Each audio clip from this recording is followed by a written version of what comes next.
Welcome, here I've got Xiaomi Mi 11 Ultra and let me show you how to record slow motion video at this device. So let's start by tapping on camera button to open it, and for now we are on standard photo mode, so we have to change it by using this settings bar and just simply going to right to more. Here we get access to more modes of this camera, one of them is slow motion, so let's pick it. And here we are. Now we can easily start recording this type of video by tapping on the big red shutter button at the center. We can also move to right corner button to get access to more options about slow motion recording, for example quality and speed in FPS, so you can stay on whatever you need. Now let me pick for example this type of settings to show you how it works, and let's start recording.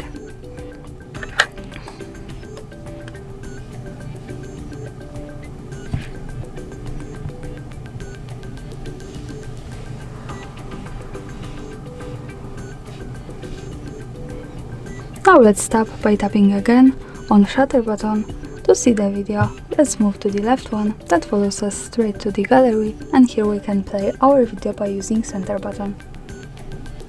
And as you can see, this is how slow motion video looks like at this device. Thanks for watching, subscribe our channel and leave the thumbs up.